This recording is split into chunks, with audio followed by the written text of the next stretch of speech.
Party అభ్యర్థిగా nomination దాఖలు చేసిన గిడ్డి ఈశ్వరి పాడేరు పట్టణంలో భారీ ర్యాలీ, పట్టణమంతా పసుపుమయం. గెలుపు గిడ్డి ఈశ్వరిదే అంటున్న మేధావులు, ప్రజలు. అల్లూరు సీతారామరాజు జిల్లా పాడేరు అసెంబ్లీ నియోజకవర్గం తెలుగుదేశం పార్టీ అభ్యర్థిగా నామినేషన్ సోమవారం దాఖలు చేసిన మాజీ ఎమ్మెల్యే గిడ్డి ఈశ్వరి ముందుగా మోదకొండమ్మ శివాలయం ఆలయాల్లో ప్రత్యేక పూజలు నిర్వహించి అక్కడి నుండి నేరుగా అల్లూరు జిల్లా కలెక్టర్ కార్యాలయంలో ఎన్నికల రిటర్నింగ్ అధికారి వద్ద నామినేషన్ దాఖలు చేశారు. అనంతరం మధ్యాహ్నం 3 గంటలకు కుమ్మరిపుట్టు నుండి RTC complex, cinema hall centre, పాత bus stand, Saibaba temple, MPDO office వరకు తెలుగుదేశం పార్టీ నాయకులు, కార్యకర్తలు, అభిమానులతో డప్పు వాయిద్యాలతో, దింసా దృశ్యాలతో భారీ ర్యాలీ నిర్వహించారు. ఈ ర్యాలీ చూసిన ప్రతి ఒక్కరూ పాడేరు నియోజకవర్గంలో తెలుగుదేశం పార్టీ నుండి గిడ్డి ఈశ్వరి గెలుపు ఖాయమంటూ మేధావులు, ప్రజలు అభిప్రాయం వ్యక్తం చేస్తున్నారు. పాడేరు పట్టణం అంతా ఎటు చూసినా పసుపుమయంతో ప్రతి ఒక్కరి ముఖాల్లో చిరునవ్వుతో ఒక కాంతులు వెలిగిపోయాయి. దీంతో ప్రత్యర్థుల గుండెల్లో గుబులు పుడుతుందని పార్టీ వర్గాలు గుసగుసలాడుకుంటున్నాయి.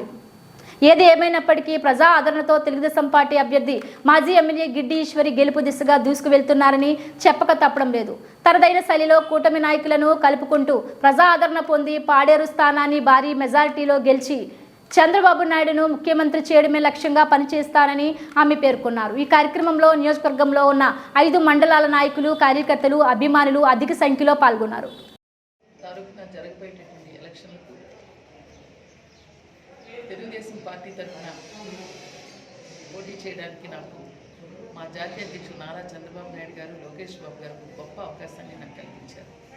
బీజేపీ, జనసేన, తెలుగుదేశం ఈ కూటమి అభ్యర్థి ఏదైతే ఉన్నారో అలా నన్ను ఈ పాడేరు నియోజకవర్గానికి నన్ను నియమించడం చాలా చాలా అదృష్టం. వారికి మా పాడేరు తెలుగుదేశం పార్టీ, బీజేపీ, జనసేన కూటమి కార్యకర్తలు, కుటుంబ సభ్యులు, అభిమానులు, ప్రజలు, కుటుంబ సభ్యులు అందరి తరఫున వారికి శిరస్సు వంచి పాదాభివందనం చేస్తున్నాను.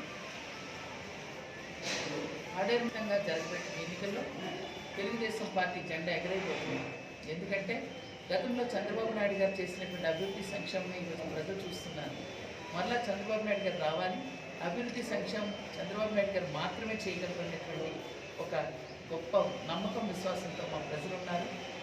రేపు జరగబోయేటటువంటి ఎన్నికల్లో తెలుగుదేశం పార్టీని అత్యంత మెజారిటీతో గెలిపించడానికి వారు సిద్ధంగా ఉన్నారు. ఈ పోటీలో ఏదైతే